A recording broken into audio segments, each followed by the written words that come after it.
All right, guys, we're going to take a dive with Bone Maniacs. Here we go. There exists a threat, from anti-hunting groups to politicians trying to give our land away, and we won't stand for it. Those vast western landscapes provide the space for our wildlife to thrive and a place for hunters and anglers to fuel the fire that sparks their soul. In this show, we share our love of hunting, fishing, and conservation. Here, we provide the foundation to meet these threats through passion and the grit of the American outdoorsman. Welcome to the Western Huntsman Podcast.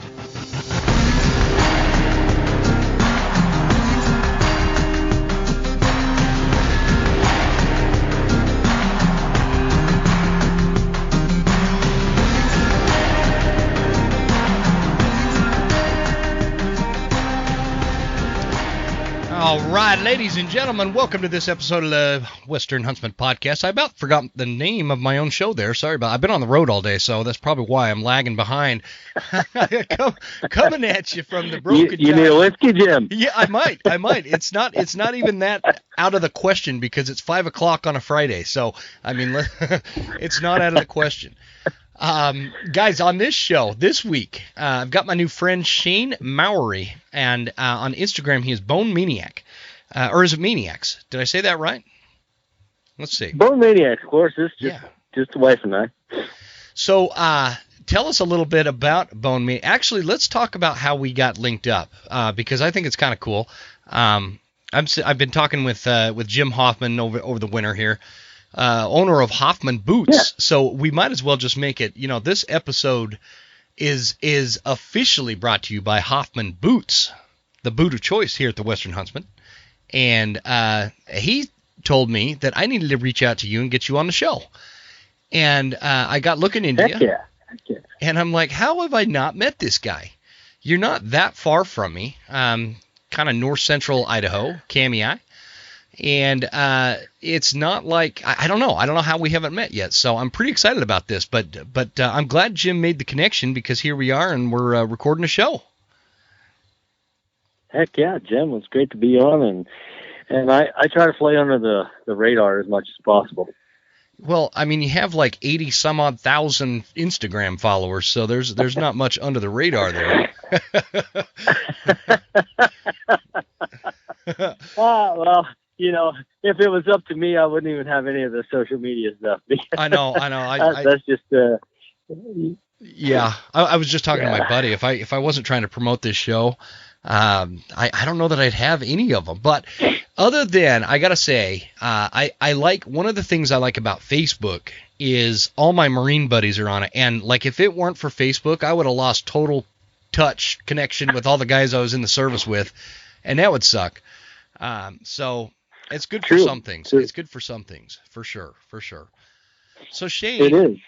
I agree with that. Yeah, that's all it is. How about you? Let's kick us off with a little bit of background on you, where you're from, how you grew up, and where you're at today.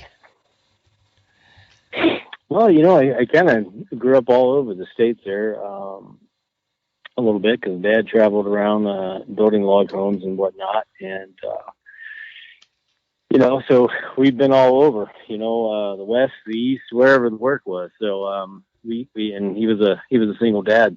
So, oh wow, he did whatever he had to do to take care of my brother and I. But, here we are back out West and, be honest with you, I would actually have no desire to step foot over. If I had my choice, if I didn't have to cross the Mississippi River again, I wouldn't. That's about as far east as I ever want to go, to be honest with you. So, it's just it's getting too crowded. There's a reason why we stay out west and why we raise our family out west. It's just big country, and just to solidify what raising the family is all about. Yeah. I think a lot of people miss that. Back that way where it's just concrete jungle and people's too busy. Two people, they're just busy, not enjoying life. And, I would agree with that. I would agree with that. And I'm not saying that to be offensive to anybody back east, but it is a different world, and They stationed me out there with when I was in the service. In fact, I was just talking about that, but they put me in North Carolina, and it was coastal North Carolina, right? And so there's no mountains. It's just like Kansas with trees. Yeah. It was just it's just a different world. Not a lot of public land, not a lot of, I don't know. I'm a Westerner for sure. Well, it's crazy. It's funny you say that because I was in the Marines as well, and I did boot camp through Pendleton there and Camp Lejeune and MCD training and stuff like that too. So I didn't know that. I had my feel.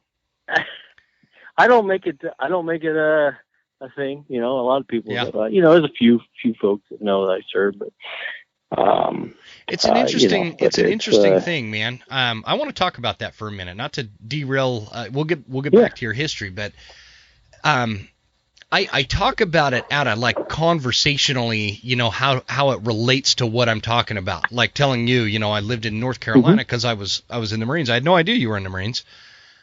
Which, by the way, I went to MCRD San Diego too, and then they stuck me out and they're like, "You're going to North Carolina." I didn't even know where North Carolina was back then, but yeah, I know, right? Where is like, that what? place? Get stuck there in July, get off they the have plane. Sand for you? Yeah. What is a chigger? And it was crazy. So get out there. But like you said, I don't like to make it my identity. And it's not exactly. Like, I think some veterans might get upset with me for saying it, but I think some veterans make too much of a deal out of it and make it their entire identity, and it's like this big thing. It's a defining thing in your life, right? But to make it your whole identity for the rest of your life, I think you're missing something. I don't know. It's like you're missing out, or it's just time to not worry about it or something. I don't know. Oh, I agree, and I don't. If somebody brings it up in conversation, I'll say or something like that, and I support the hell out of any veteran that's out there, and yeah, I constantly help out, and do what I can for those, especially in the community that that we live in. We do a good bit for those and whatnot. But like you say, I agree with that. It's not who I will come across as or anything like that. Sure. Sure. But so you joined the Marines. I'll probably get pissed. Yeah. Oh, sorry, I cut you off there, man. Oh no, that's all right. I was going to say, but that was the only thing I was going to say. I probably wouldn't do it all over again if we was under the same couple of administrations that we have had. Right? Yeah. No, I don't know that I would either. Like the whole country. The world's crazy right now. It was just a different world back when I enlisted, and things meant different things, and doing something like joining the military because strictly for the love of your country actually meant something back then. And not that I'm saying guys that join today, it doesn't. But I am saying that there was a lot less hatred for our country, and so it felt like it was worth it more, if that makes sense. I don't know. I'm probably going to piss people off. Oh, 100%. Yeah. Nah, well, we'll piss them off together because, I mean, I was in the 90s, through Bosnia and things like that. And then I actually was discharged September 10th of 2000. That's when I was actually discharged. Oh, but, wow. So it was kind of crazy on how that all worked out. But I mean, just because of that, but it's strange because we didn't have none of those, I don't even know the word for it. I try not to get too caught up into it because, we didn't I'll just say it. I mean, I think soft. They're just soft. Yeah. Yeah, bunch of pussies. I've talked about that for a long time. The pussification of America, man. I mean, there's no reason to beat around the bush, back then. So it's true. It's true. That's super interesting. You say that because so I went in '99, and so we were in at the same time. Other than you. Well, I was yeah. What was that? Yeah, that's crazy. Yeah, I was just saying it was crazy. I mean, I did some stuff there with the guys in Fort Steele. I was artillery engineer, but it was crazy how a lot of people say, "Oh, I was in them the same time." And I'm like, well, and I don't know, I feel like that whole 5 years was just so fast paced. Oh, for sure. It was. I mean, right out of the high school, that's where I went. It was killing. So me too. And it's like, man, it was nuts. Just how things were, at that time. Well, and going to that time, we didn't have, multi-millionaire, football players taking a knee, and we didn't have the woke culture, and we didn't have a bunch of the leftist mob on Twitter attacking hunting and everything else. There was a little bit of that, but just not to this extent. And everybody was like on the same team. We didn't have social media. Exactly. Right. So I think I had like, what was it, MySpace or something back in that time, and I don't even know. I think that was like after. That was after. I think that was like 2005. I remember MySpace. I had one I had a country band. Yeah, I was like, Yep. Unbelievable. Yeah, it's crazy how you reminisce about things like that, and you're like, oh yeah, oh man, I'm starting to get old. And then I climb these mountains out here, and I really feel old. Oh man, tell me about it. I'm like, it's 5:00 in the afternoon, and I feel like I need a nap, man. I'm only 41. I feel like I need to go lay down and take a nap. And it's because I was in the truck so long. So anyway, we got derailed there a little bit, Shane.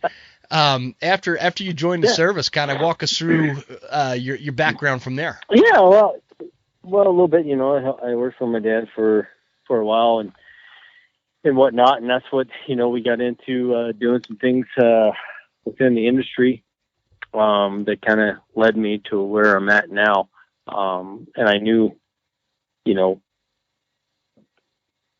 at that point, I should say I didn't know. I didn't know, that I'd be doing this full time right now, Sure. in the hunting industry as my full time job, and whatnot.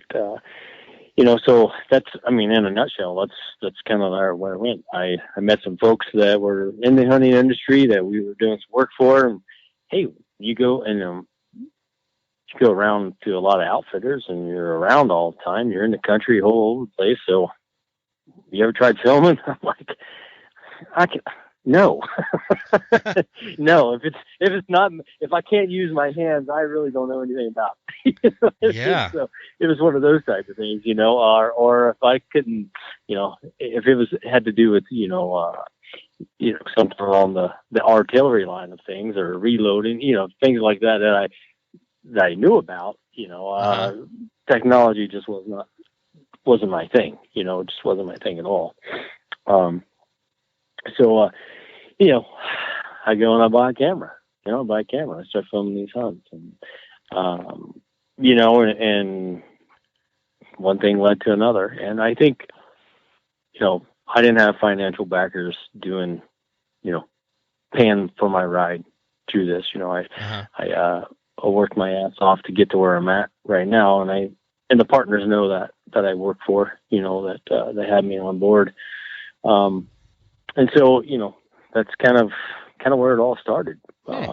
Just boots on the ground, grassroots, hard work type of deal, I love it. And, that's, I wasn't, we won't mention any names, but there's a ton of them out there that had shit ton of financial backing and had an easy road, Sure. Those days are over. Yeah. And there's a lot of guys out there trying to make it, but let me just tell you right now, you're better off having a good paying job because yeah, you don't make a lot. Different. Yeah, it's different now, and I mean it is.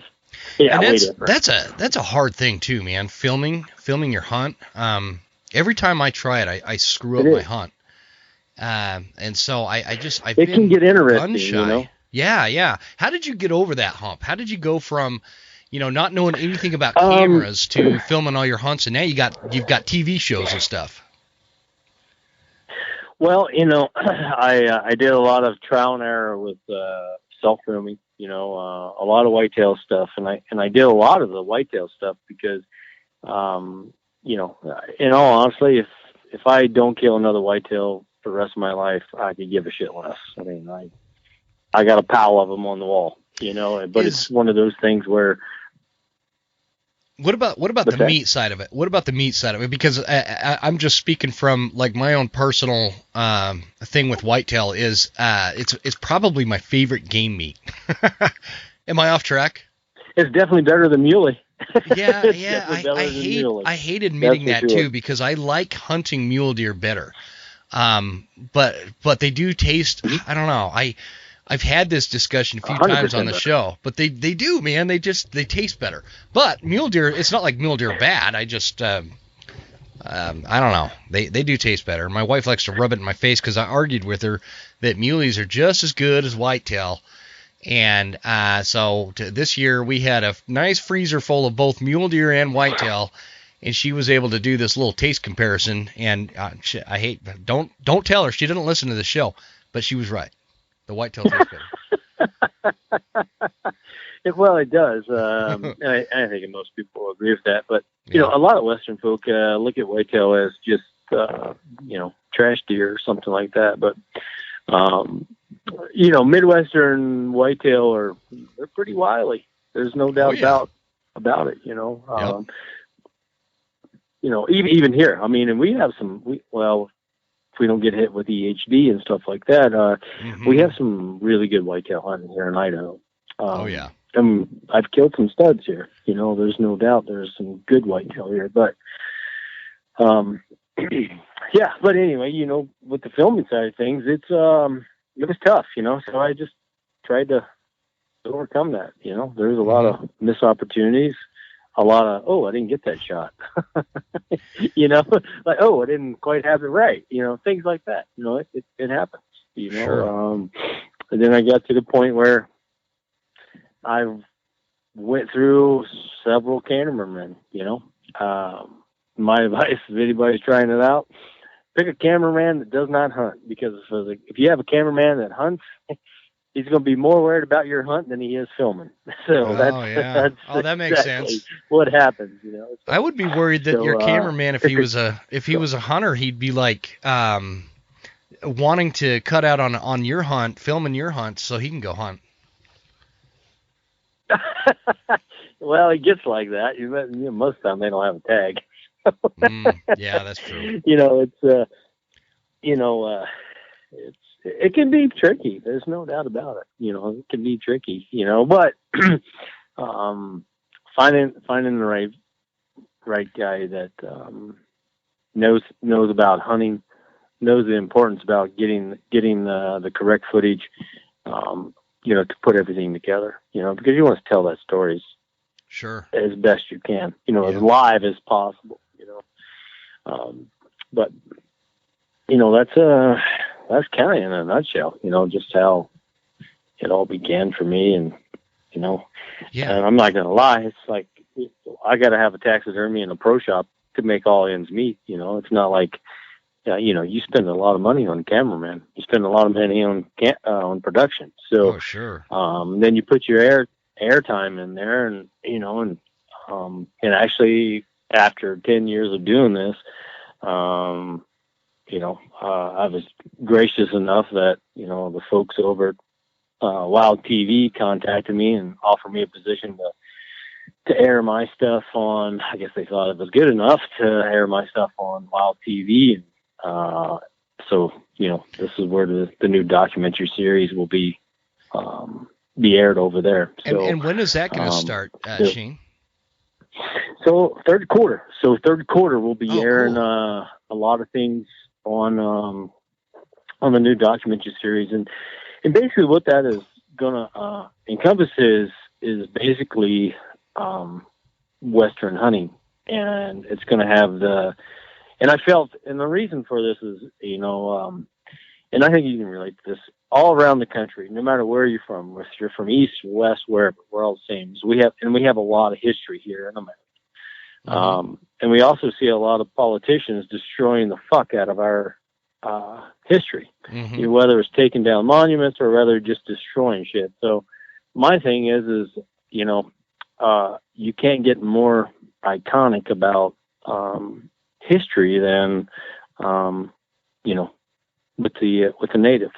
Yeah. So I'm doing a lot of documentaries from hunting on like Sarah, I know you said you wanted to talk about that, and maybe this is the time to talk. I don't know. But went over and hunted with the Gravant tribe and the Siribani over in Montana on a bison hunt because I wanted to not kill a couple.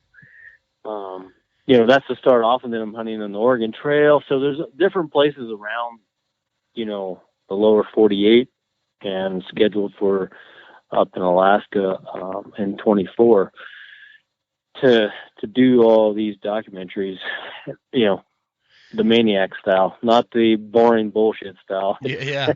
No, we're going to get down to the crazy stuff, That's an interesting twist right there, Shane. And hey, just a disclaimer between you and me, and just so the audience knows, it sounds like we've got kind of a delay. So I apologize if it sounds like I'm cutting you off, buddy. I don't mean to. We must have a little delay. Oh, no problem. Typical when you have two Idaho boys who live out in the woods and they're trying to talk on the phone. There is a delay going on. Anyway, that's an interesting twist, man. The discussion of how historically, because don't even get me started on that topic, man. What you were talking about with destroying our history and removing monuments and trying to rewrite history to be more politically correct or inclusive to the woke mob out there, so that nobody's offended by what actually happened. That could be an entire podcast in itself. And so I really like that idea. That, in fact, I think it's brilliant to tie in this the connotation of historical context and hunting, like with our Native Americans and how it was for their culture. I say their culture. They're myriad of cultures throughout the North American history since the Pleistocene. And how that, man, I'd love to follow along with this. I'm really looking forward to doing that. It should be good. It should be really interesting, because I've reached out to several landowners and, the Crow tribe, the Siribani, the Gravant, and then Spears. So I'm going to be doing a lot within these folks, and you can't get more iconic America than, and I'm American. We're all immigrants. Okay. We're all immigrants in this land. Yep. There's any way you look at it, you can say whatever you want. Politicians can bullshit. I see through bullshit and cut through it like a big sword. So it's man, you are not there. You are a damn jarhead. I tell you what. Yeah, well, Marines. Yeah. I love it, man. We get a little stubborn sometimes, and that's okay. That's okay. That's why we do shows like this. So I guess did you finish your point there, or am I cutting you off again?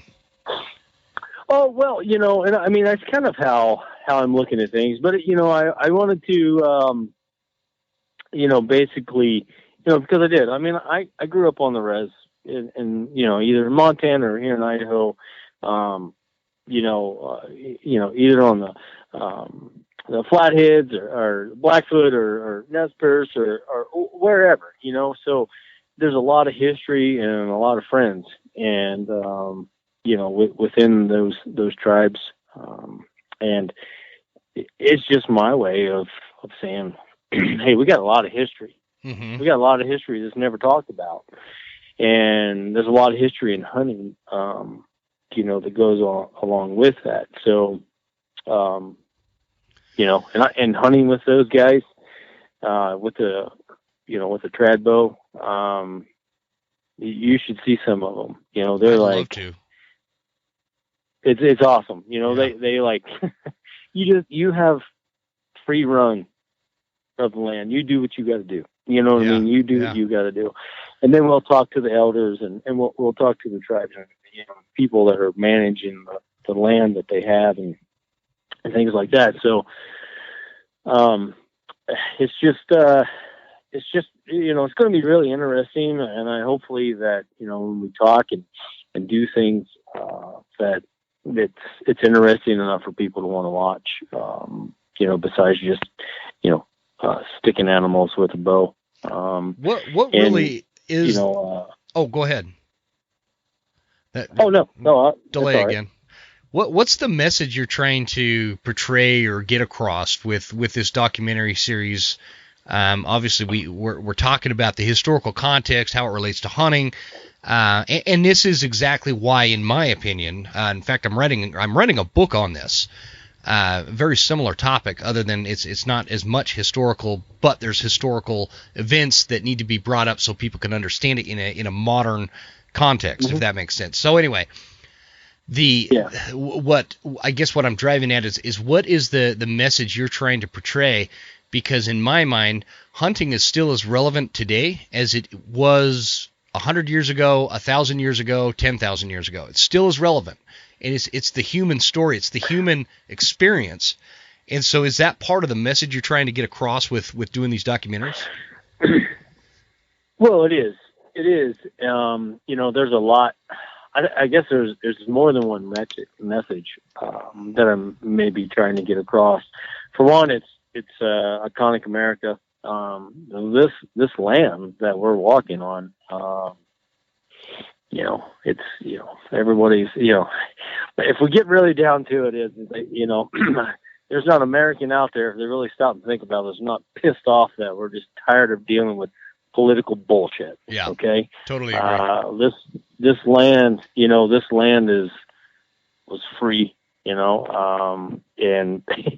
what we walk in, we're taxed to death. We're everything. So if I can go over and hunt and let, the native, folks speak, and they're willing to speak on camera. They love it. Mm-hmm. They love talking about, their land and how things were. And I'm, as a steward of the land, I love hearing. I love listening. Oh, yeah.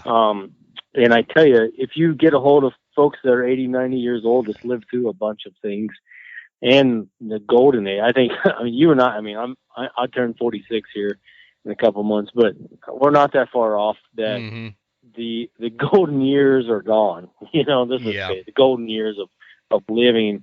And I feel like, my children have missed out on good stuff. So if I'm able to present people some good stuff that was out there, then, it's not about me or what I'm doing or anything like that, or killing animals. Although I don't harvest shit. I'm not a farmer. I kill shit. Yeah. And it's one of those things where if I can, give somebody a little bit of insight about something, then, deed is done. That's how I look at it. It's such an important story to tell. The killing shit. I guess why it's important is because for what you and I do, and what Native Americans did, and what hunters throughout human history have done, the killing part is an underwhelming part of it, in the sense of what the event is. Where it's overwhelming is recognizing that you're taking a life, right? But the actual actions of doing it, it's always kind of almost a letdown for me, because it's like, okay, well, this hunt's over now, and now this tag is filled. I don't know if I've ever talked about this on the show, but I had a spot that I was hunting in central Utah, and I'm not going to give a lot of details as to where, but I will tell people, if you're in Utah, it is excellent mule deer country. And anyways, I'm sitting there at the bottom of this cliff base where all this like scree rock is kind of spilling off the cliff and going into this meadow area up on the side of this ravine. And I found a perfectly kept arrowhead. And this thing has got to be thousands of years old. And I'm 10,000 feet elevation, way up. And I can't help but imagine that I was sitting there watching this little ravine, this almost very top of a basin, watching across, because I knew the mule deer were going to be coming across there. And I can't help but picture that I'm doing the same exact thing with more modern equipment, sure, that somebody hundreds or thousands of years ago was doing, and they may have just maybe they dropped the arrow, and the arrowhead is all that remains, or they were sitting there carving because it was a lot of scree rock and a good source for them, but they were hunting there as well, and I have that kind of nostalgia that maybe I'm hunting the same exact spot somebody else was hunting years and years and years ago, and how that translates to the relevancy of hunting today, and how the anti-hunters, the anti-hunting movement, they'll never understand that kind of connection to nature and humanism in general. Maybe I'm going too deep, but I think about stuff like that. No, they won't. No, well, you're right. No, and I do too. And especially like we're, once we get on that, well, I'll say that, but we'll relate. Remind me on that topic when we start talking about, hunting with the Gravant tribe. But it's, it is true, man, and people don't understand. They don't understand that connection, and it's in their DNA. They're just too fucking stupid to realize it. I know. I agree. I couldn't agree more. It really is. It's like it's in your DNA. Okay, I don't know, but I believe in science, and then things evolutionize for a reason, and you didn't, and I believe in God too. But don't get me wrong on that. But the thing about it is also like, all right, let's look at facts. So, DNA and where man has come and where man is now is like we're hunters and gatherers. There's no doubt about it. Just don't forget where you come from, and people forget where they come from. That's the bottom line. Why in your opinion, do they forget, Shane? How come they forget that? Because before you answer well, I think they want to. Yeah, I would agree. But, you think about things like the human body has an enzyme to digest. The only purpose it exists is to digest animal meat. The most nutrient-rich forms of food for humans is meat, specifically red meat. These are things 100%. That you can't. This is not my opinion. These are facts. These are facts. You cannot replace. 100%. You can't. Yeah, you can't eat a goddamn cucumber and think that it's going to do the same thing as a steak. Like it just doesn't do it. I'm sorry. Pardon my French. Holy cow, we're getting saucy. They can cucumber themselves to death, and it's not going to happen. Yeah, it's just not. Sure. It's just not. So how do people get this? How do we get these freaking anti-hunting? I just don't understand. I don't know. Is it the ease of still society? Blame it on the Democrats. It does. And I'm sorry to my Democrat friends out there, but this anti-hunting movement. I'm not. I'm not really either. This anti-hunting movement is bred out of liberalism, which is bred out of the Democrat Party. When you boil all this bullshit, it all comes from the left. And like it does. Well, I'm tired of both parties. To be honest me too. Me too. They're both full of shit. Yeah, I don't even look at what party I am anymore. I am, I don't even know anymore. It's like they talk lies, they talk BS. None of them speak the truth. They're all got split tongue, Yep. But anyway, you're right. But I think they want to. They want to because I don't know if it's an embarrassment or if they just want to have something to bitch about or if they just want to, they want to forget the past. Obviously, they want to forget the past because they tear down every piece of history that's ever laid. They want to tear down every piece of history that's ever laid on this earth, and I think it all has to do with control. That's my opinion. If somebody wants to control the way you think, well, I'm sorry, but you're not going to control the way I think. Not me. Sorry, we don't live in that type of world. Well, maybe we do, but I don't live in their world. Yeah, so, I refuse to cooperate. Is my I just well, exactly. Yeah. Same way with I will not get their little jab because I had a lot of Canadian hunts lined up. I will not go to Canada, and as close as we are as neighbors, I'll wait till things settle down before I hunt in Canada again. They've got to be getting close to. They've got to be getting close to understanding that the vaccine. I feel like people are starting to realize that the mask doesn't do anything. But there's still people pushing it. And then this vaccine thing, like I didn't get the vaccine. I'm not going to be anybody's guinea pig. Well, so sorry. No, hell no. Well, the midterms coming up. You can stop the mask now. Mm-hmm. The wife and I were actually, it's funny we get off topic a little bit about it. It's like, it's funny. It's like, we haven't heard anything about masks here lately. I know. I'm like, yeah, or I'm like, well, yeah, you got the midterms coming up. They got to play good. You got to beat the votes. Yep. It's such a sham. The government is just made up of shams, man, and I'm so leery these days. That's why I live on bare acreage in the forest in North Idaho. I mean, it's just not debatable. So, what are you doing? The dishes over there? Oh no! I had to grab a beer. Oh, gotcha. That is worthwhile. I don't think I think I'm out of beer, man. I'm gonna blame. If I'm out of beer, I'm blaming Chris Rowe, by the way, because he kept me up all night last night, and I can't wait to get him back on the show. But it's his fault I'm out of beer. Yep. Well, I was like, I couldn't get into the Pendleton. The wife didn't make me a drink, so I was like, we've been actually working outside all day, getting ready to spray and kill some of these going Medusa head and all that crap. So, but anyway, nice. Yeah, it's nice. It's that time of year. We thought we'd take advantage. Yeah, it's coming. Well, we live right about at 3,500 feet, and we're right above the canyons here, where a lot of ag ground is and stuff like that. So the planes were zipping by, spraying fields today. So we're like, I guess we probably better be getting ready to. That's our cue, When the planes are out. When the planes are spraying, it's like, I better get my ass out here and start doing something. Listen, man, those dudes that drive those little yellow planes that are spraying the fields are the craziest sons of bitches I've ever seen in my life.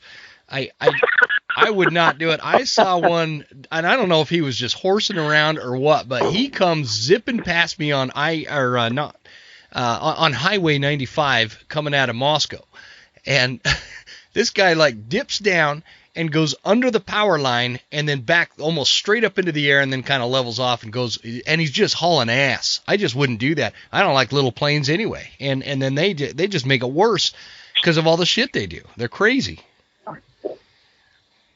Holy shit! Yeah, it's nuts what they do, isn't it? Mm-hmm. They must get paid a lot, man. Yeah, that's a lot of risk. Oh yeah. So they're crazy. They're just nuts. Yeah, for sure. Getting back to hunting, the documentary and hunting with the tribe, and walk us through what that was like, because we before we started recording, I kind of commented on this bison that you got with this trad bow. Oh man, it's not pulling it back. Oh, there it is. Can you talk about that a little bit?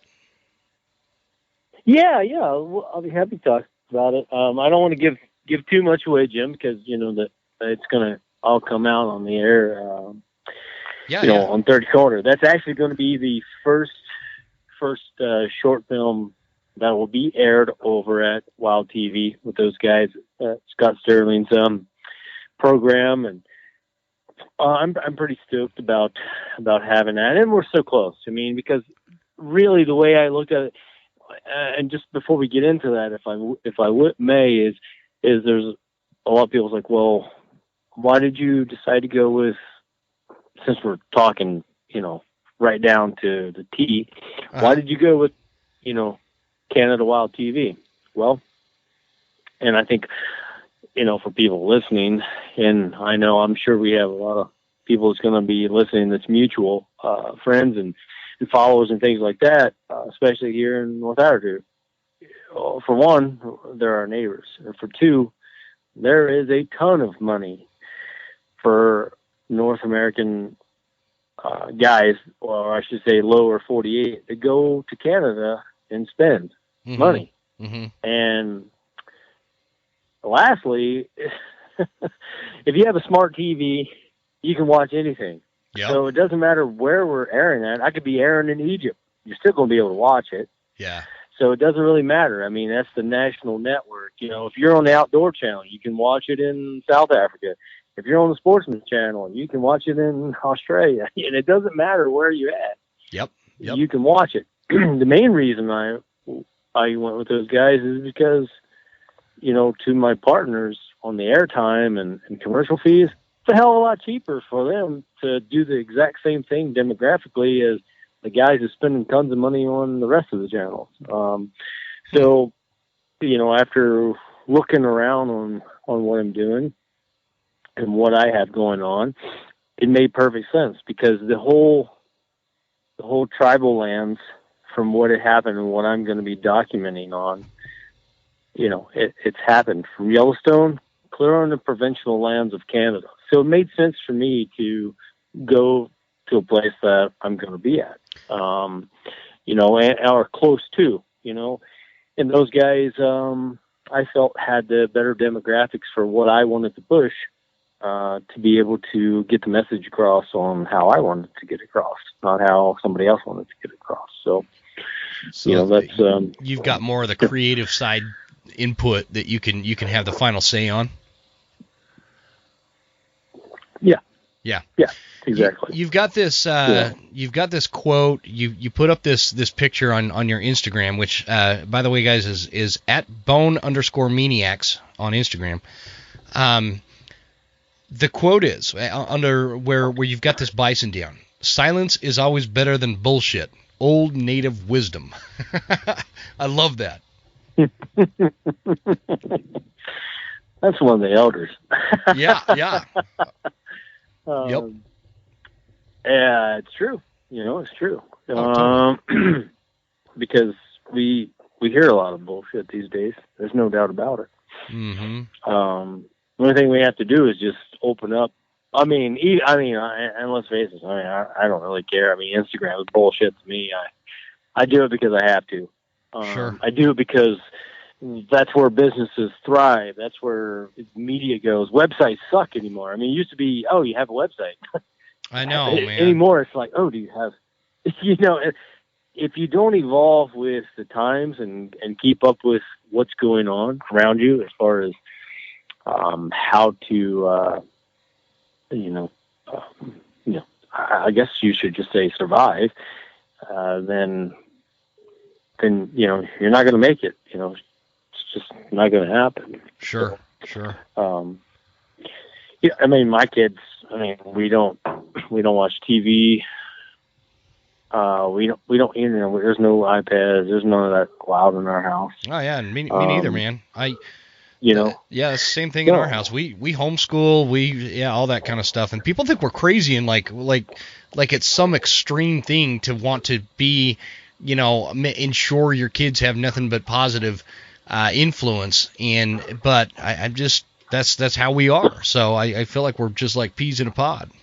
Well, Jim, you know, people forget that kids need to be kids, man. They forget it. It's like, get out and shoot your bow, shoot your BB gun. I mean, you know, to me, I mean, I'm going to get pissed off that if you shoot a window out of your BB gun, it's going to happen. Whatever, you know. I would much rather that happen than you be in there getting sour mounded by playing on an iPad. You know, the folks in town, you know, my wife used to homeschool, but we have 4 kids, and all of them are in school now. So it's kind of like, I need a break. Yeah. And in the small community that we have a pretty good school system. The minute, actually, the very second that I feel that something's going to be compromised on that, then they'll be jerked right out. And my wife will see the same thing. But you know, it's kind of where we're at with things too. But it's people forget. People just forget that it's important. Yep. You know, for kids to be kids and to understand the value of life. I mean, that's why we live in Idaho, and that's why we don't want things to change here. Yeah, for sure, man. What do you see, Shane, as oh, sorry, go ahead. Do you have another point there? Oh, no, No, I hate when we have this delay. It drives me crazy because I feel like it fucks up the flow, man. Next time I'm coming down to Kamei and we're gonna sit down together. But we'll have a whiskey. It's all me. We'll do a whiskey and have a real conversation here. But well, for now we'll just have to deal with this. But absolutely. I like when I've got somebody like you on the show who your entire life is just inundated with hunting, right? You do TV shows, you do your podcasts, you do tons of hunting, documentaries, filming. You know, everything is hunting related and everything. That it's just this, again, complete inundation. What do you see as like the biggest issues facing hunters from the hunter, not from PETA? We don't care about what PETA thinks. I'm talking about like what are hunters doing that is compromising the future of hunting, if they are, and do you have an opinion on that?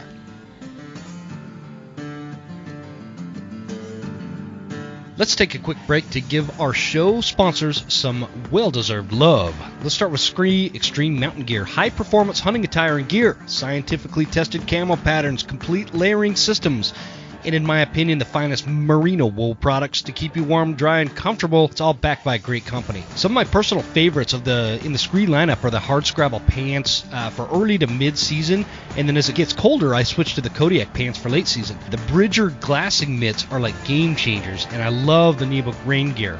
Scree offers great packages on the website as bundles, like the elk bundle, that will completely outfit you for your favorite hunt. Oh, and my favorite part? You won't need to refinance your house to get outfitted. Try the starter bundle for less than $500. It's an insane deal. With the VIP sizing guarantee, you can exchange something that doesn't fit for free. I just had to do this for something that I got my wife. It was a little big, so I just sent it back. They covered the shipping both ways and exchanged it for the right size. So go to screegear.com and at checkout, use promo code The Western Huntsman for 15% off and free shipping.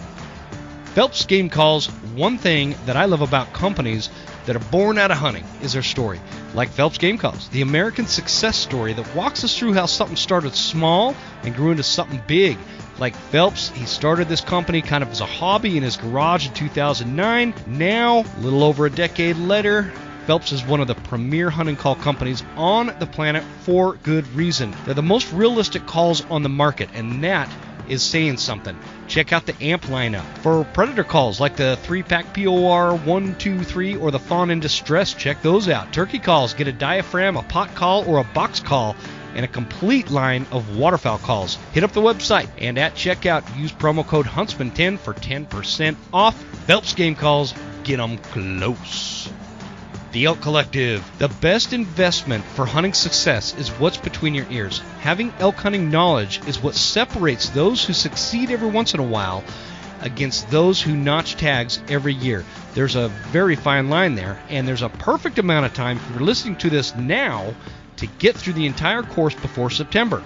Improve your chances with a virtual course of over 140 videos that cover things like how to get elk tags throughout the West, scouting and e-scouting, beginner to advanced elk calling, gear, fitness, nutrition, shooting processes, hunting scenarios, strategies, and tons more. They've got some very big names on this platform that give you their personal expertise as you go through the course. It's the best way to make you the best elk hunter as you get into the woods. So go to theelkcollective.com and use promo code The Western Huntsman for $20 off. It's normally $89, so when you use my promo code, it's going to be the best $69 you've spent on elk hunting, and I guarantee you it's worth every penny. Check it out, guys.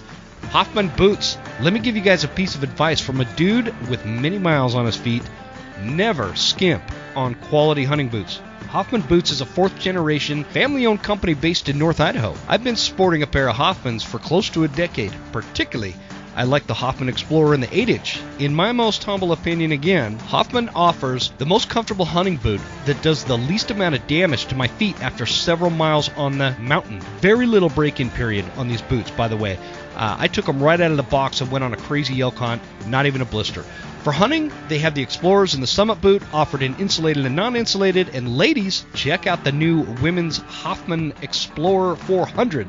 They also carry lineman boots, winter pack boots, logging boots, and hiking boots. Get totally outfitted at hoffmanboots.com, and at checkout, as you know it's coming, use promo code, all caps lock, Huntsman10 for 10% off.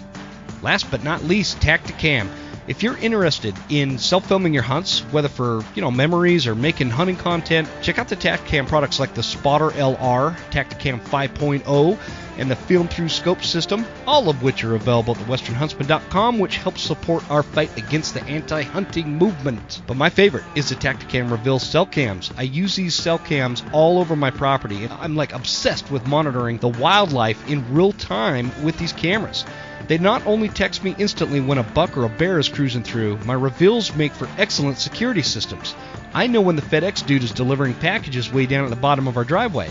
And I also know if some knucklehead shows up to try to steal them. I know when someone's trespassing or if I have the kind of wildlife roaming around that I don't want, like a coyote, and I quickly react with my cat-like reflexes. Great for trappers, great for hunters, security, anything, guys. Check it out at tacticam.com because I don't have the reveals on my website right now.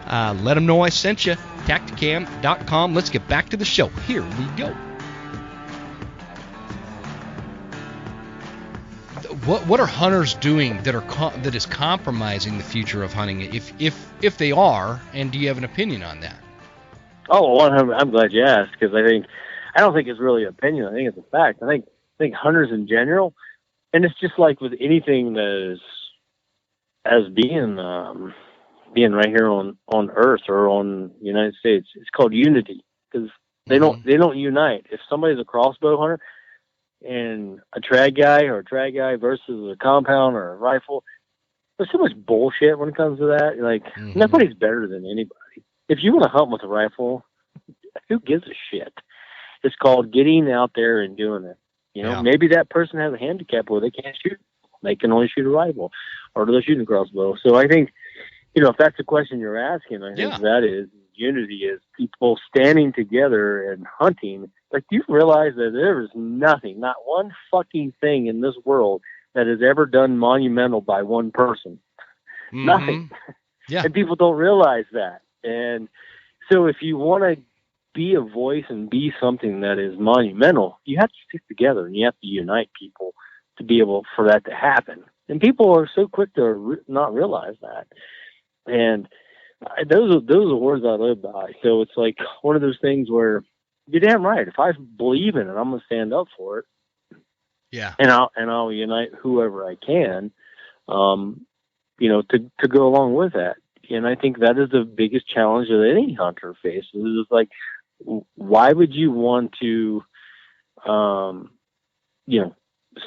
smack your buddy in the face? Because that's what it is. Yeah, it's your hunting. It really is. I mean, it's one thing to just joke around, but it's one thing. These guys get serious. You get on these forums, and I'll get on there and look. I don't comment because I'm not going to funnel into their bullshit. But it's one of those things where I cannot believe how much BS actually goes into these things, because I'm like, man, you guys are missing it. And the only thing that when people see that, especially the antis, they feed into that and they'll use that against you, and they do. I mean, and it works because, it does work, because most time people, they live in their little 6-foot circle and they can't see behind that, and that's what really sucks. I was talking to my buddy Damien, who's not super far from you, with Idaho Whitetail Guides, and he was on the show the other day, and we kind of talked along these lines, but that conversation was kind of centered around, you get your bear baiters out there that get so bent out of shape over the houndsman, and they talk shit about the houndsman, but they've never actually been hound hunting. It's the same thing, like people will get all bent out of shape over a certain caliber of rifle.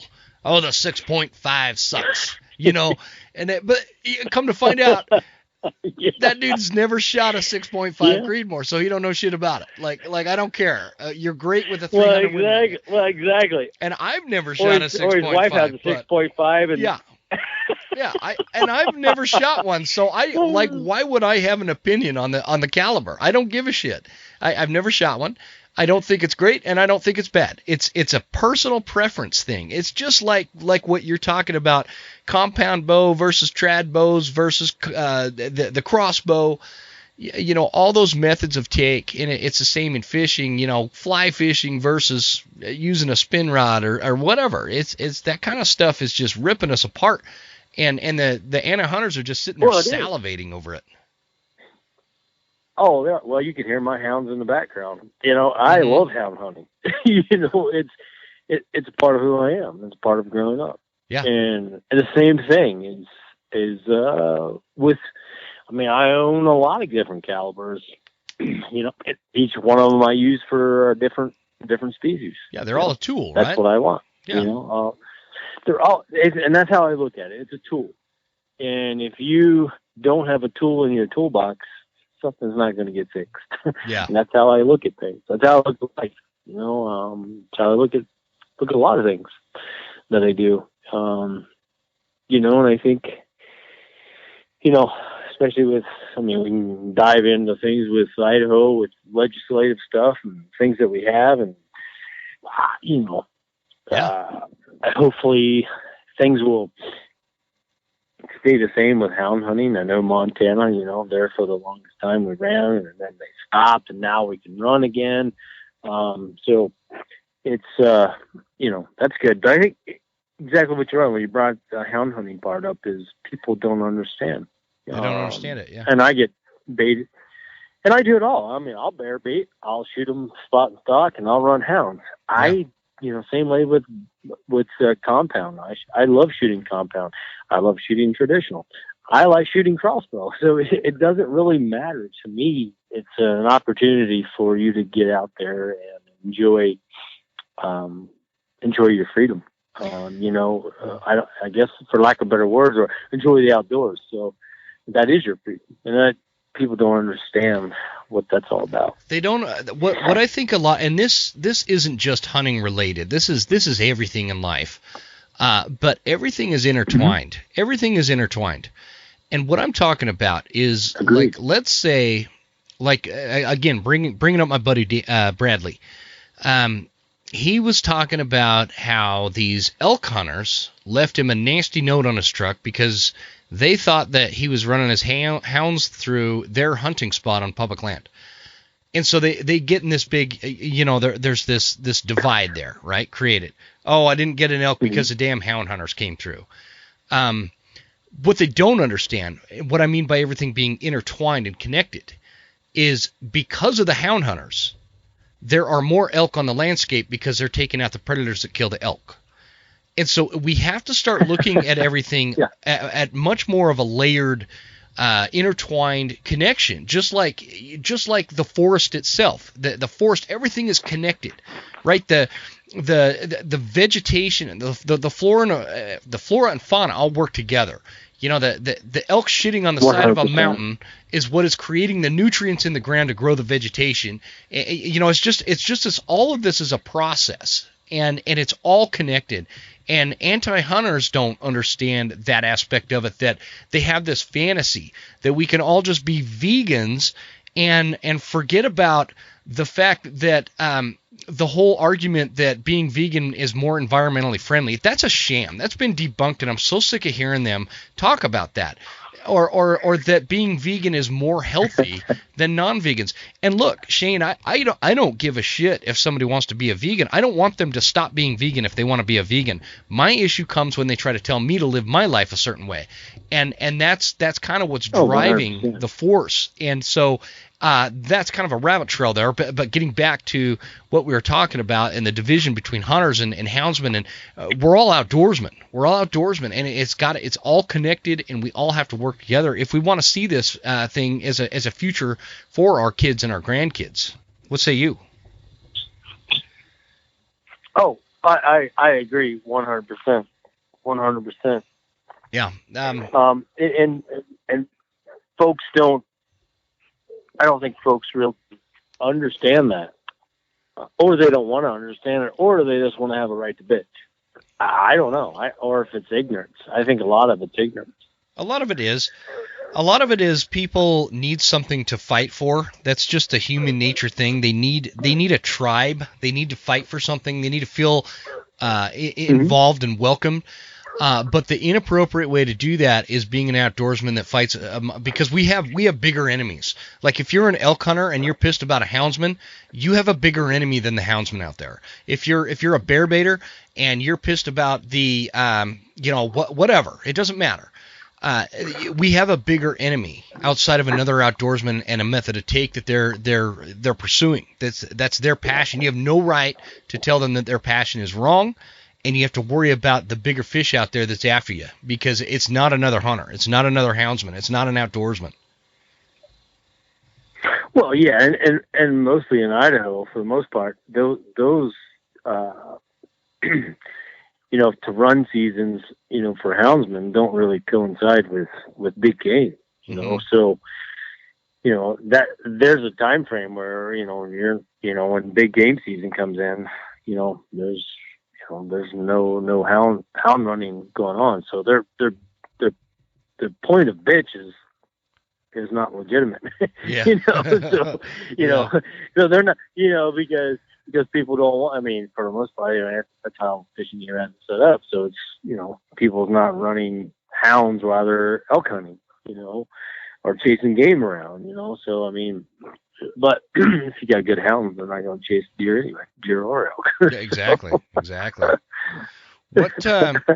Walk us through. You mentioned you do taxidermy as well. I didn't know that. There's a lot of Shane. What's funny? I didn't know. I don't want you to get a big ego or anything, but I didn't know you were such a big deal, dude. When we booked this. Like I didn't know you had like almost 100,000 Like I said, I play under the. I just fly under the radar, man. Apparently. I do. I know a ton of people in the industry. There's no doubt. I would have been nervous having you come on. My network is pretty big. Mm-hmm. But it's one of those things where, like Jim, I come from nothing, so sure. there's nothing to be afraid of here. So it's one of those things that I've worked my ass off to get to where I'm at, and I don't look at myself as somebody that's riding the golden carpet or anything like that. It's day in and day out. The wife and I work hard doing everything, and we enjoy it. That's all we care about. Money means dick to us. It really does. Sure. I don't really give a shit. In probably another 6 months, we're probably not going to have any currency anyway. So it's going to crash anyway. Yeah, what's it matter? For Christ's sakes, we're paying $5.60 for diesel fuel down there. So, oh man, that's a lot worse in my neck of the woods, dude. We're right at $5 right now. It's crazy. Oh wow, yeah, it was it just turned 560 today, 559. You know what? For diesel. That was, I guess, like a week and a half ago when I filled up my truck. So I haven't looked since, because I've got a diesel truck and then I've got a little 4-cylinder Toyota for work that I drive, and that's been my daily runner until this gas gets somebody pulls their head out of their ass and these gas prices come down. But getting back to the taxidermy question. Tell us a little bit about that. You've been doing that a long time. Is that kind of that's a supplemental thing? Well, it was one.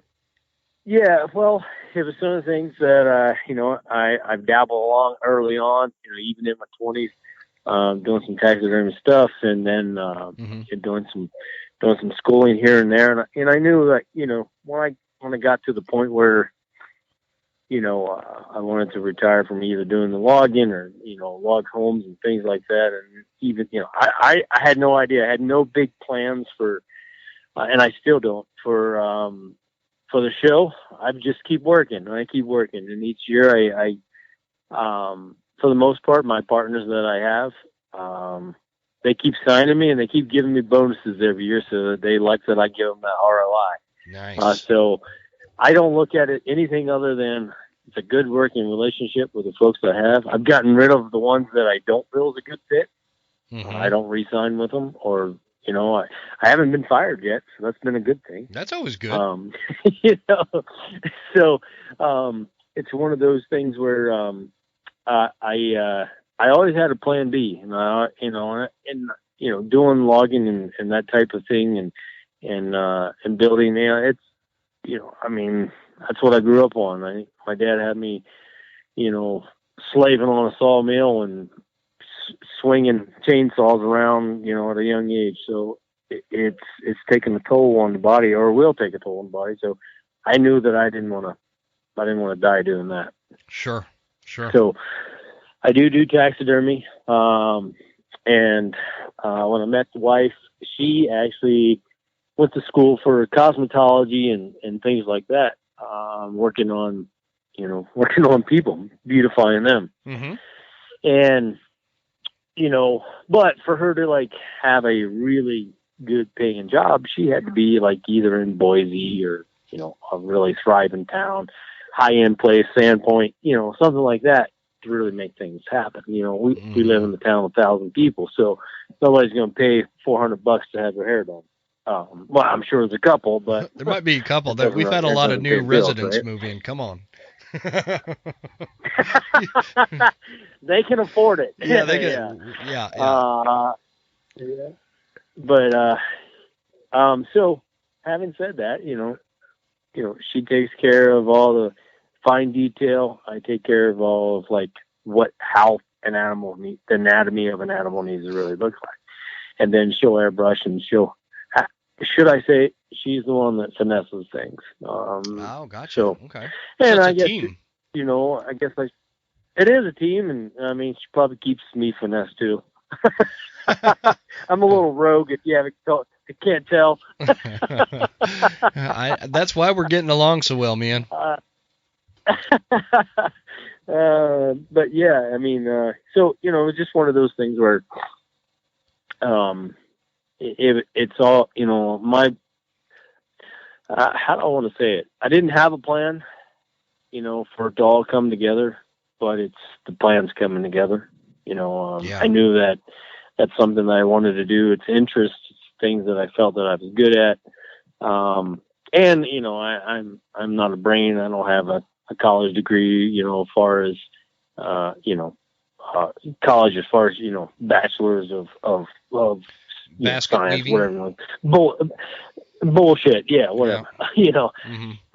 My dad was always the type of well, son, here's your options. You can go to college. I'll help you when I can, but you're going to make it work. And you're going to be in debt, $50,000 or $60,000 just to get a bachelor's degree. And then when you get out of college, you're going to make $12 an hour, and you're going to be $60,000 in debt. Yep. Or you can learn a trade and make $60,000 in a couple of years and be debt free. What's your choice? Mm-hmm. I was smart enough to say, I don't want to go to college, because I've seen a lot of my friends that were in college, a little older than me, they didn't do anything but drink beer. I like beer, but I don't like it that much. It's not worth $60,000 debt. No. And I think, just to get off subject a little bit, that's where America's went wrong. Because we preached that college bullshit for so long, and now there's tradesmen out there that you can't get anything done because there's not enough tradesmen. Yeah. So anyway, that's no, I totally agree with that.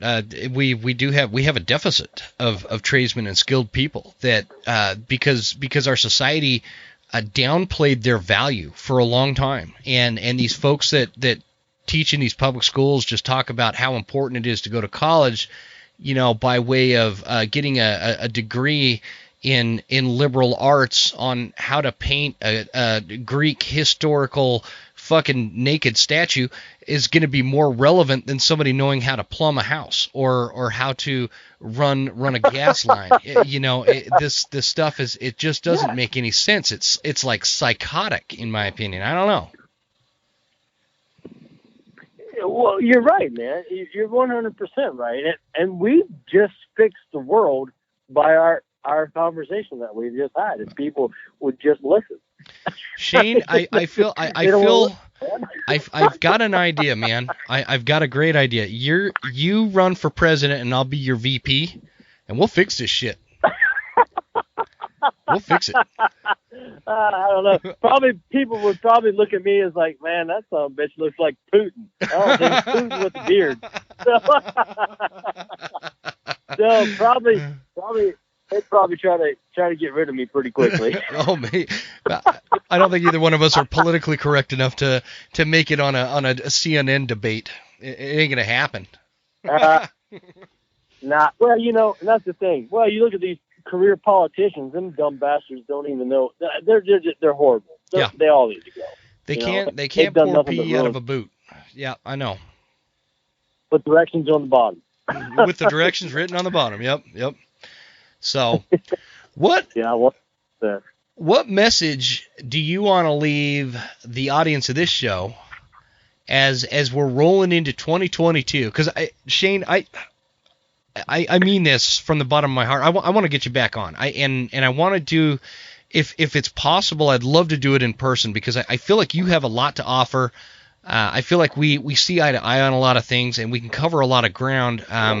We're struggling a little bit with this delay going on, but talk to us about what kind of message do you want to leave the audience with, as far as how you see the future of hunting, passing it down to other generations.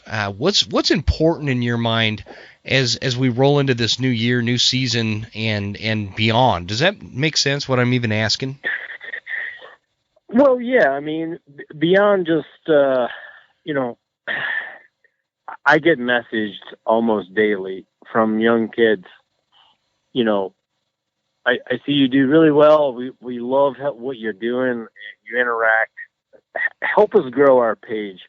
You know, I hear these type of things all the time. I remember just a kid today messaged me, and he was like, "Give me some pointers on how to be like what you're doing." And I'm like, "Well, I don't know any pointers to give you, because this is how I."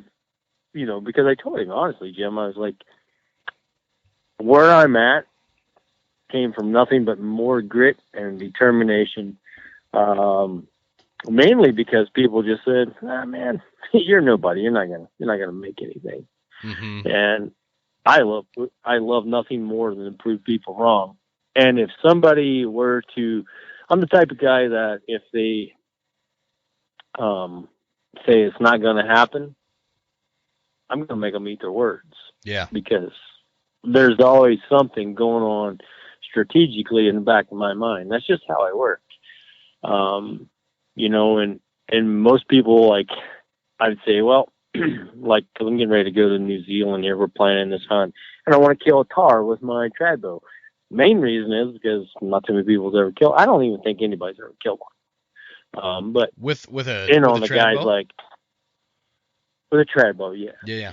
And they're like, nah, I don't know. I've went through a bunch of people, and I hate the fact that you got to use outfitters, because most of them are like, stick bow? Nah, man. Why don't we use a rifle? If I wanted to use a rifle, I'd be like 30,000 other people that wanted to use a rifle. I don't want to use a rifle. Mm-hmm. So why don't we just figure this out? And if I screw up, then that's on me. Yeah. But if I'm successful, you're going to be, that deer's or that tar is going to be famous. So let's do it.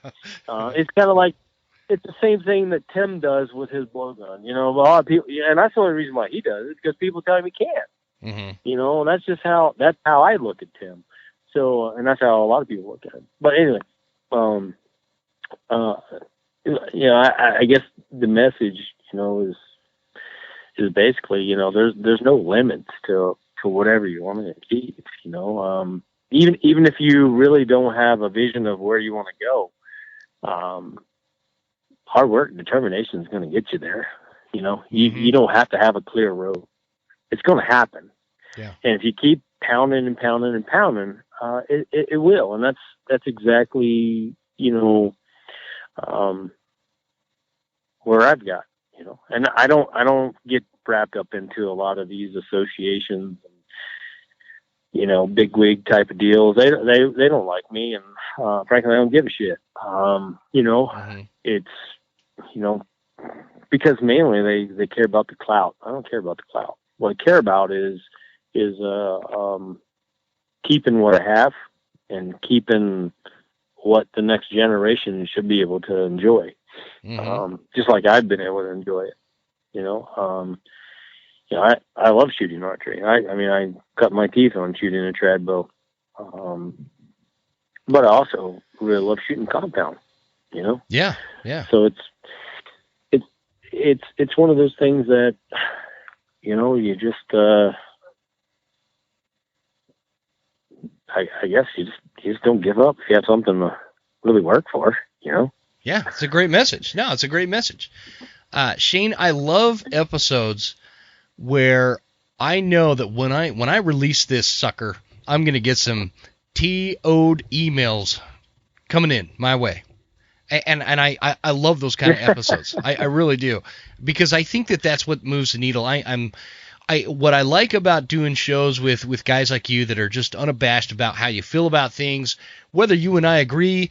So far we've got a pretty good hit rate here, agreeing wise. So, but whether we agree or not, I like the unabashed approach and offering opinions and not being afraid to tell people what you think and how you feel about something, because I think that is what is lacking so much in today's society, where everybody's so afraid. They're like everybody's walking on thin ice to not piss somebody off or not offend somebody or whatever.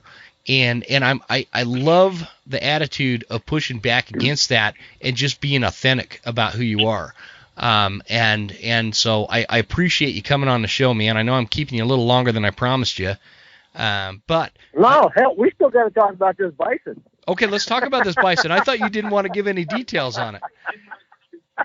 Oh, no, we'll talk a little bit, because okay, I'm gonna give props off to the folks, because honestly, Jim, and just to recap on what you're saying, to finish that off, is like, yeah, and you're right. If you believe in something, then damn it, you need to speak up. You need to voice your opinion. Yeah. It doesn't matter if you have a little bit of backlash. You're not going to make everybody happy. Hell, I don't even make my wife eat 40% of the time, but she's still here. Exactly, man. Exactly. You know what I mean? So yeah. That's my point. My point is, if you're passionate enough about something, you need to say it. And if there's people that come at you, well, that's just because they're ignorant. They don't understand. And that's the bottom line. And it's up to you to get your point across. Now, we probably already know that those people that don't understand our views about hunting or whatever we believe in out here in the West, because the West versus there's people that come out here that I have friends with that come out and they hunt with me all the time,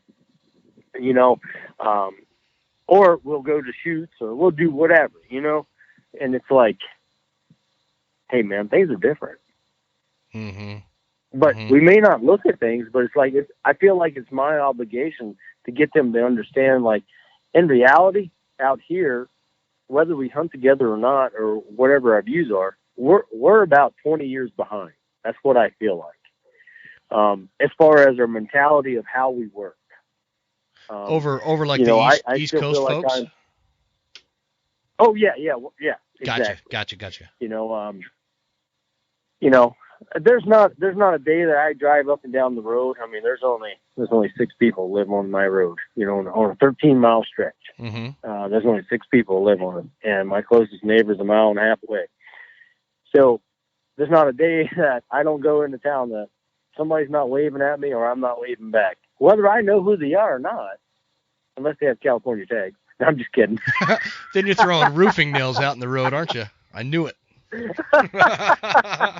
No, I'm just kidding. I'm kidding too. But it's the way of life's different. But I think that that's important. That people just help the other person to understand. That it's just It's just that we're passionate about something. Doesn't mean that you have to hate us because that's the way we live or that's the way we are. If you don't like it, then I'm not offended that if you walk on and I never speak to you again. I'm not offended. Yeah. Actually, just done myself a favor. Yeah. Yeah. Because I don't have to drink 3 whiskeys that night. I can only drink 2. So that's kind of how I look at things. Mm-hmm. From recapping that. But as far as the bison hunt, there's a lot of places that you can bison hunt. There is, you can go to Utah, you can go to the Dakotas, Mm-hmm. you can go to some places in Wyoming. You can put in for the tag of the garter tag, and Isn't there some ranch? Isn't there some ranch down in southern Idaho that is like a you basically buy the bison and you can go shoot it or kind of thing? There's a couple places down there. I'm sure I know there a is. couple. I'm not going to throw the names out there, but Mm-hmm. there is. You can shoot. It's the same way, and there's a couple places over in Montana and in South Dakota and things like that.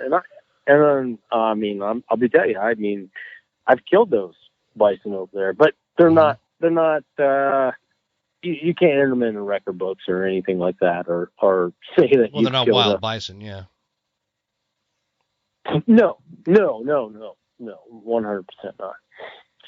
But I always wanted to shoot one with the trad bow.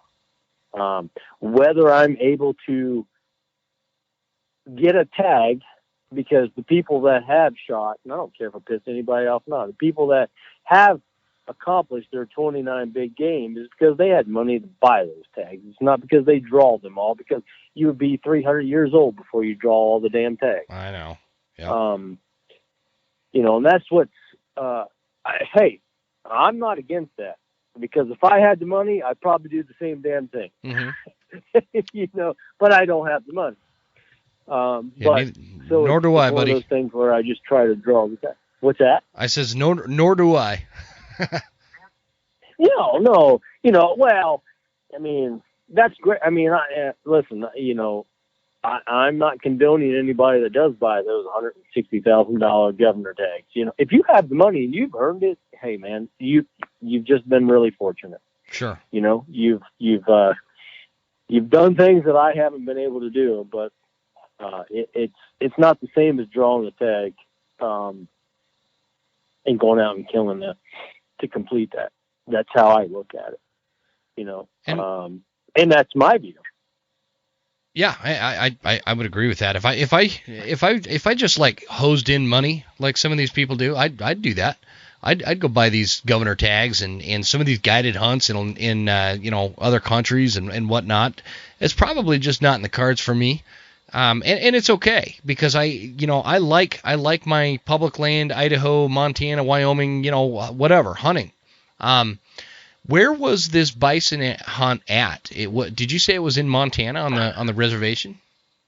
It was. So, and this is happening, I've done a lot of checking around. It's been for years that I wanted to be able to kill a bison that I could potentially, say, hey, this is a free range native band of the Yellowstone bison to hunt.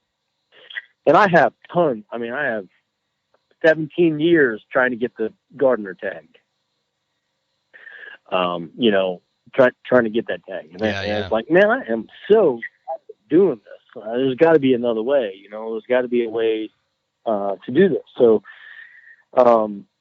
searching around, talking, and some of the tribe here at the, in town, the Nez Perce, they'll go over, and hunt that. That's because whether people know it or not, and a little bit of history here is the Nez Perce and the Siribani and the Gravant, all this whole, it's virtually that whole tribe. That's where they went to hunt in the bison belt. Mm-hmm. So they still can go there to kill bison. They still are allowed to do that. that's within their, I hate to even say that, that's their treaty or whatever. I don't even like saying it like that, but they still can do that.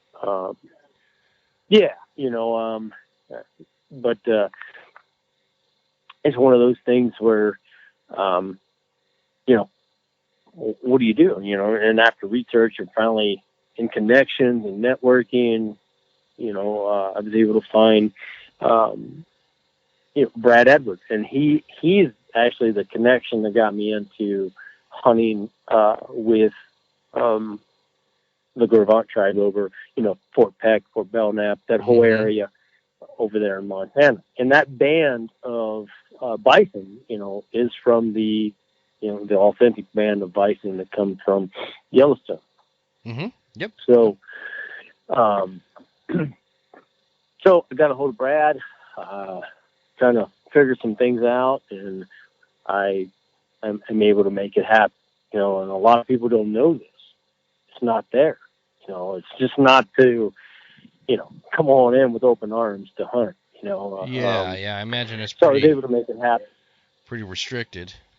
Well, yeah, well, there's a certain number. I mean, these guys manage the property. They do it right. Their whole tribal land. They it's a source of income for them too. Mm-hmm. So these guys are, not only with Brad Edwards, with Elk Mountain over in Montana, with his deal with outfitting, and what his obligation and ties are with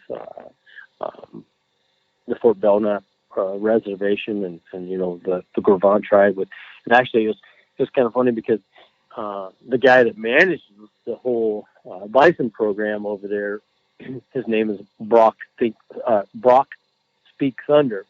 And when I met him, I was like, man, this is a big old dude. Like, way big old dude. I'm like, not too many people make me look real small, but that guy made me look real small. So I was like, whew, is there a reason why they call you Brock Speak Thunder? But it was one of those things, like we just headed off, and it was fun. It was a good hunt, and it was an experience where I don't think people really understand. You're hunting the plains, okay? These bison are plains. You're not, you see people killing these things up in the timber and things like that. I'm like, hold on, dude. Yeah, like that Utah bison hunt is way up there. Yeah. No, this is plains animal. This is bison. These animals are hunted, and they're hunted by the tribe. So they know what a human is. They know what human scent is. Mm-hmm. You're belly crawling on, the plains, trying to get in position with the trad bow, to stick one of these animals. And, I had several blown stalks. I thought initially on the first stalk, I'm like, man, I'm going to be able to do this really quick on the first day. And I'm like, yeah, right. No, didn't happen.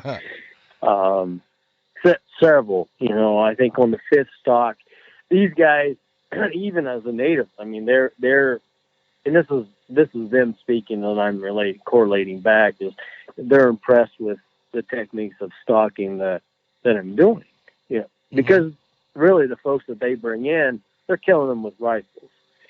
And the last person of notoriety that came and hunted with this tribe was in I think Brock told me it was in 1996 or 1998, and that was a Nuge. Ted Nugent hunted.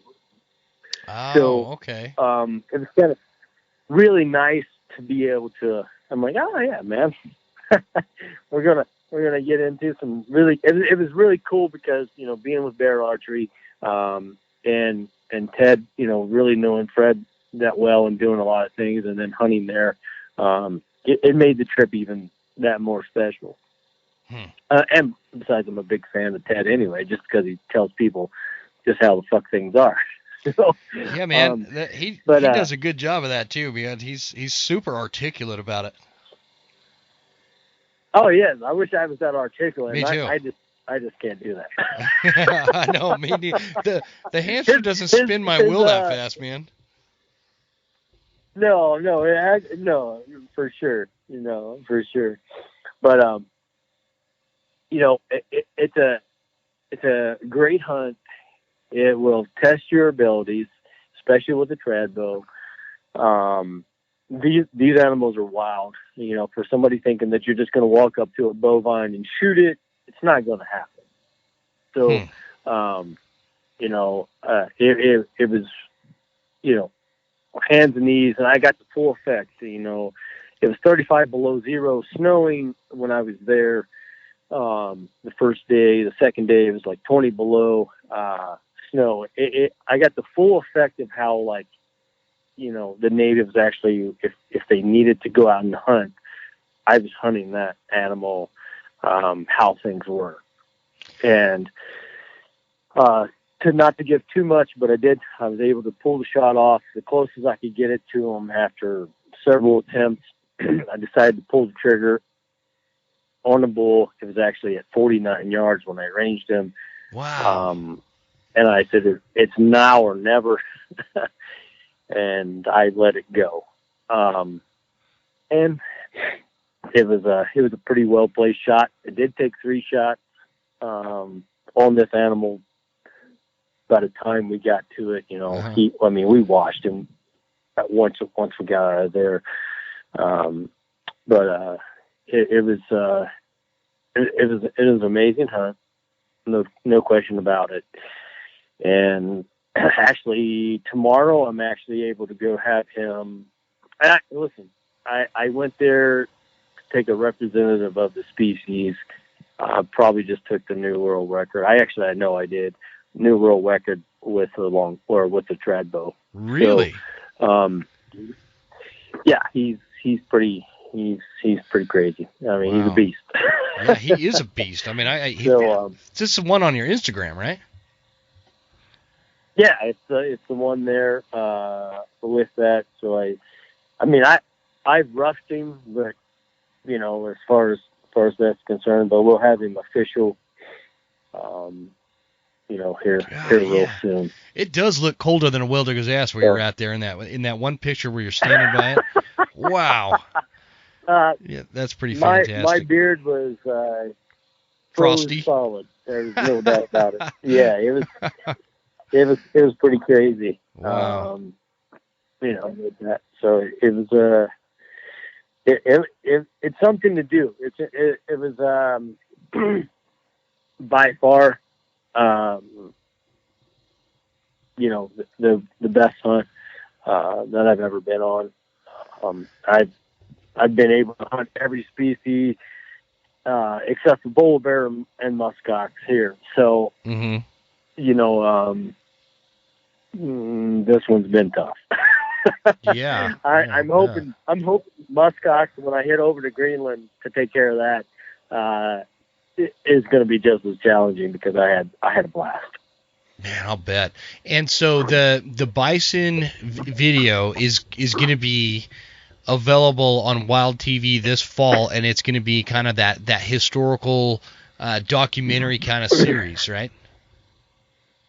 It will be. So we'll be talking about even we're talking about with Brad and how he got involved with the Asir Bounty and the Gorvan tribe, and with the Crow, because we'll be doing some Crow hunting there as well, in the Bighorn Mountains and whatnot, and talking with the elders and just talking about everything. And the most important piece, a part of history, I killed that bison very close to where Chief Joseph surrendered. So there's a lot of history.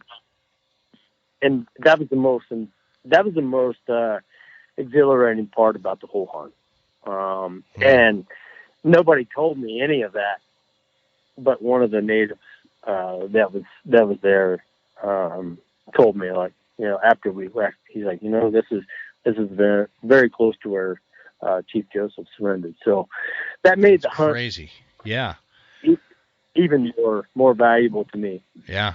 Yeah, no, that would be amazing. I love the historical tie-in. I think it's so important. I think history is one of those things that is so lacking in our society. Have you ever seen one of those shows where like they do the man on the street thing, and they're out there asking college graduates, what century the Civil War was in, and they can't even answer that question. They like have no, like my 10-year-old can tell you exactly what year the Civil War began and what year it ended.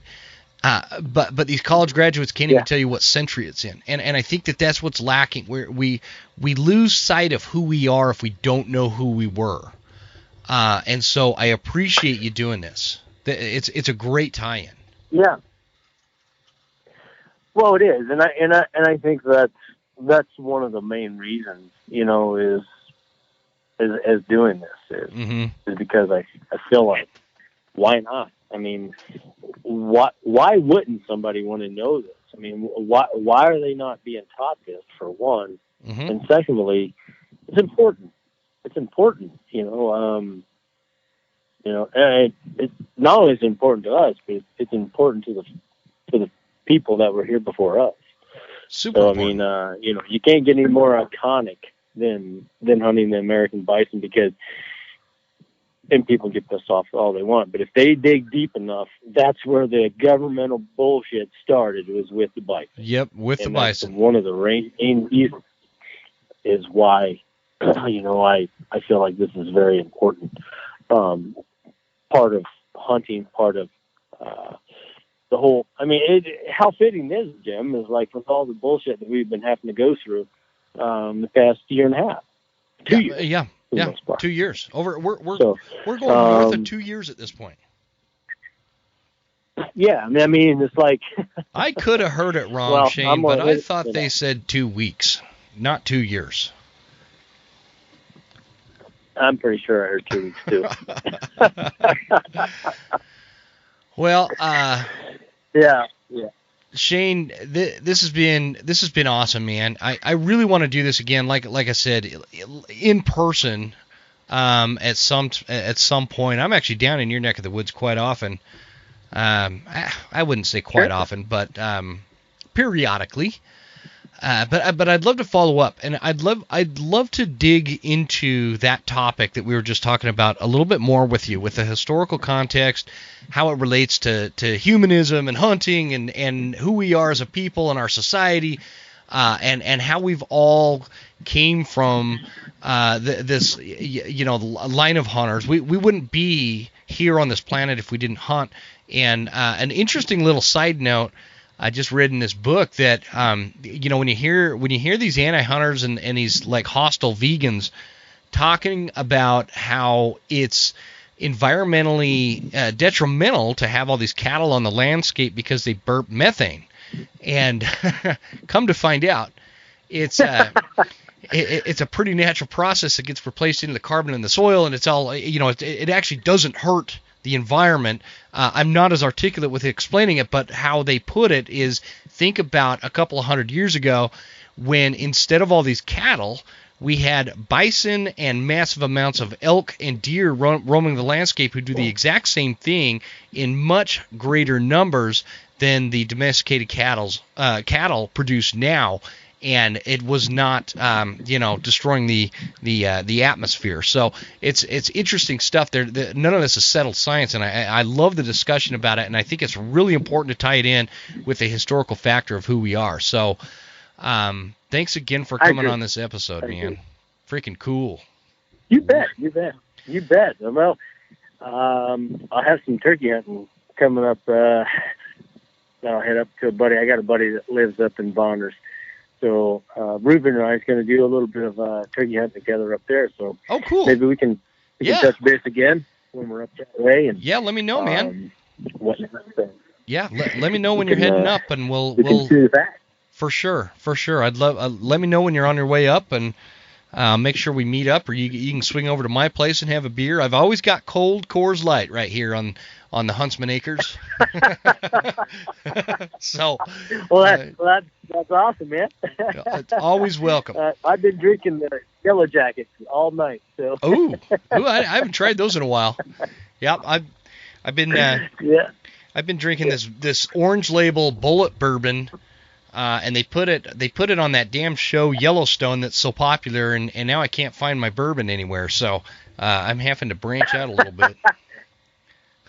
Oh, wow. Well, you know, there's some well, hey, well, I tell you, some new partners of mine, those guys over at Team Whiskey, there's something new going to be coming out real soon. So, really? We'll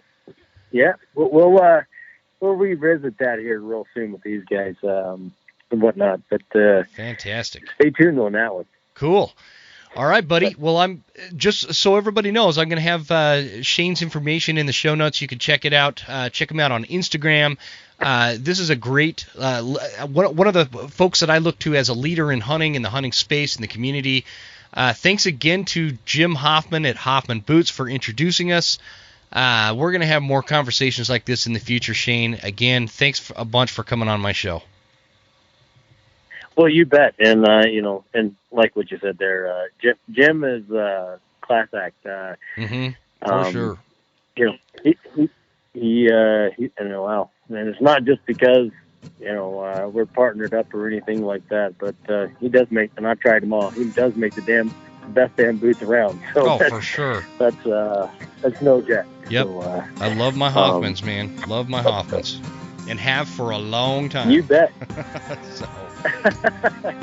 For sure. Good deal. For sure. Well, thanks, Jim. You have a great weekend, and I enjoyed chatting with you, and maybe we can, you know, piss some people off in the future. We're going to plan on it. Thanks again, man.